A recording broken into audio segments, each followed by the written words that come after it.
Ok, meus amigos? Vamos lá para mais uma breve análise, né, mais um tópico do termo de referência na nova lei de licitações.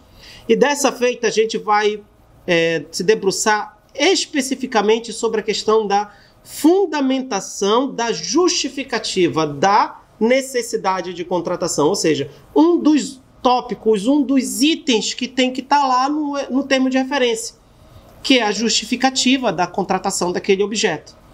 Veja, por mais óbvio que possa parecer, a gente sempre tem aquela perspectiva, se eu estou pedindo o objeto para que a administração contrate, é porque eu preciso desse objeto para trabalhar.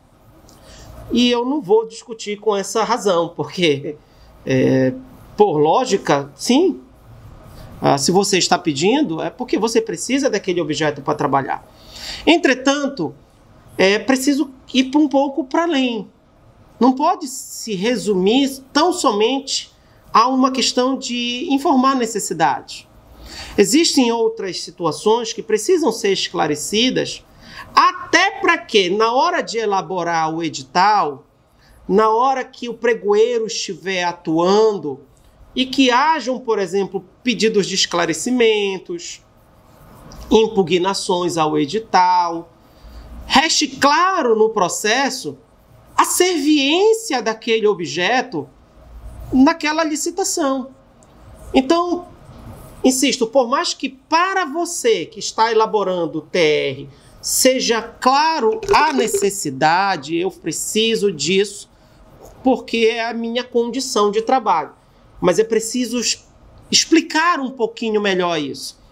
E aí a gente fazendo uma análise pela doutrina, pela jurisprudência, é um ponto muito interessante quando você tem, por exemplo, diversas situações que foram analisadas pelos tribunais de contas, principalmente o Tribunal de Contas da União, em que, numa análise inicial e superficial, a gente diz, olha, por vezes os órgãos de controle, eles dificultam porque eles ficam fazendo exigências que, só engessam o processo. Vejam, o legislador, ele confere uma série de instrumentos dentro da lei de licitação que dá condições para que a administração contrate exatamente aquilo que ela necessita.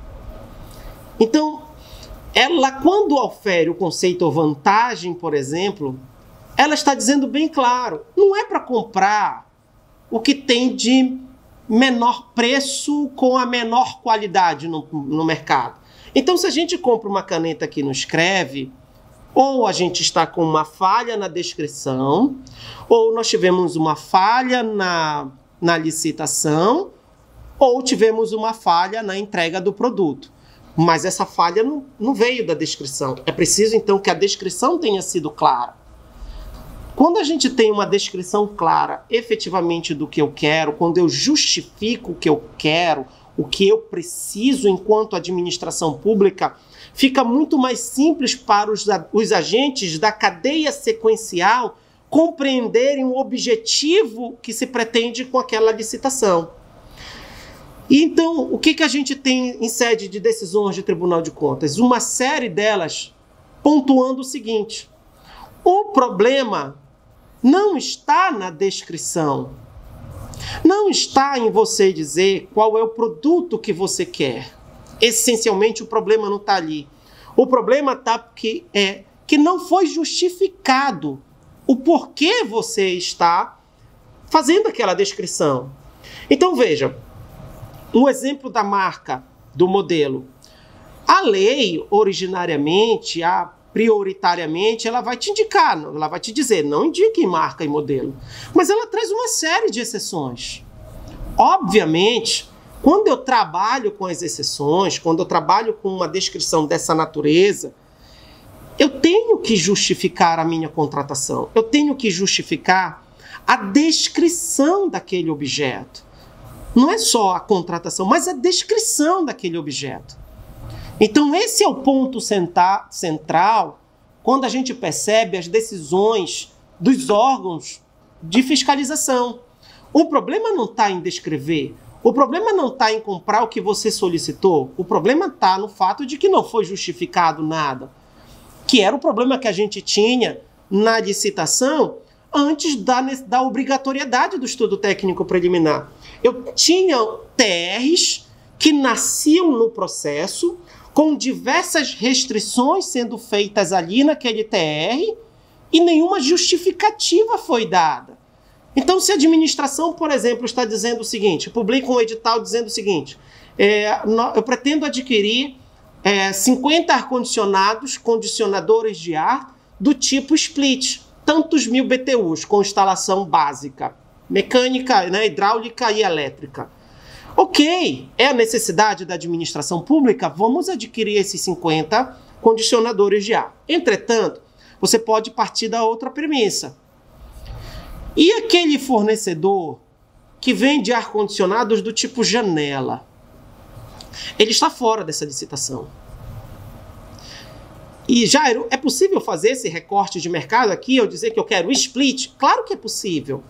A necessidade é do tipo split? Então vamos comprar ar-condicionado do tipo split.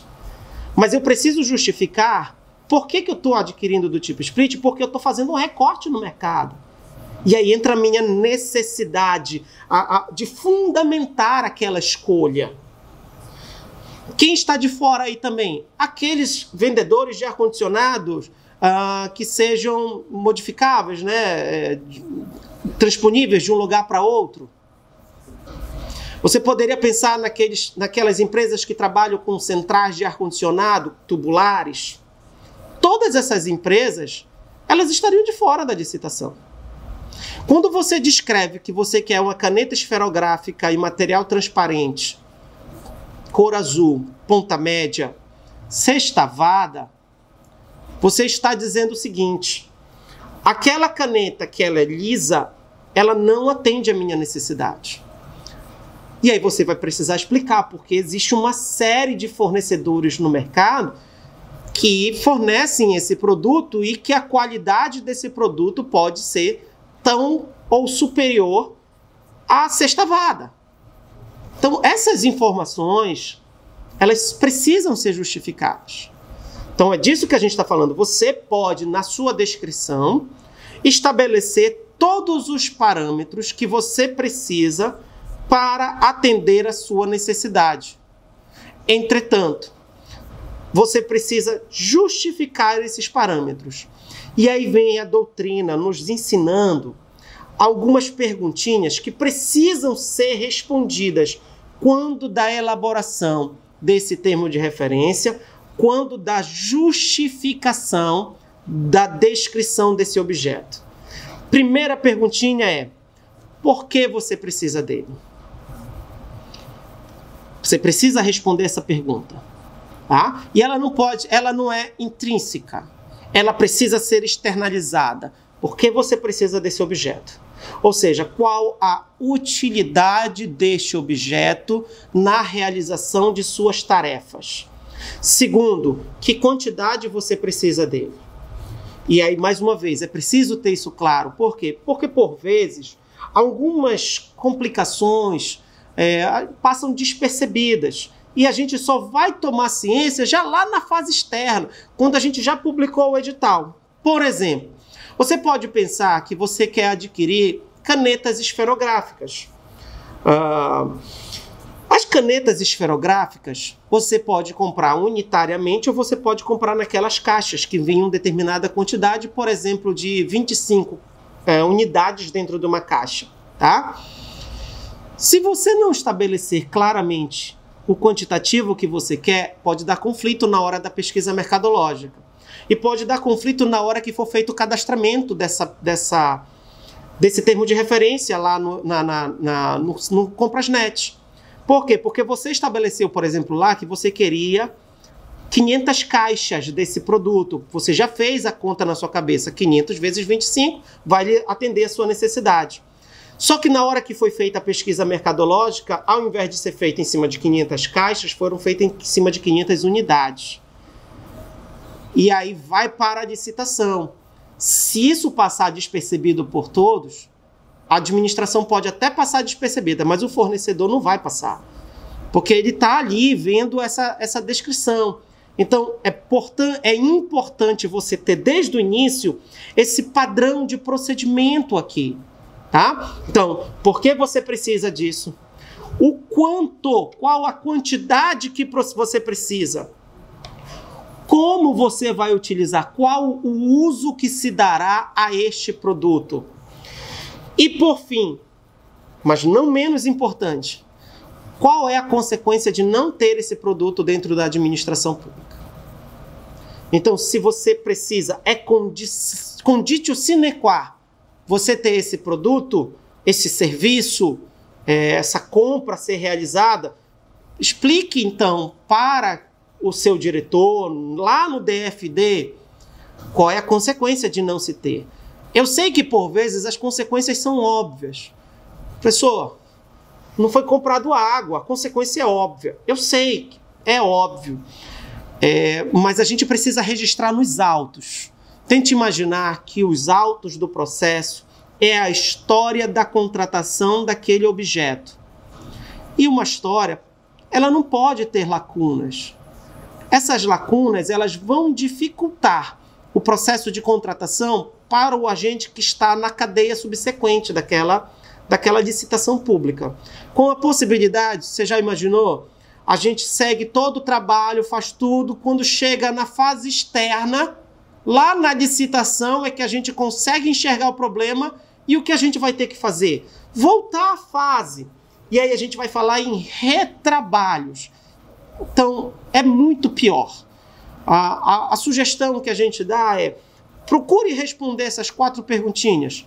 Por que precisa? Quanto precisa? Qual o uso? E qual é a consequência de não ter?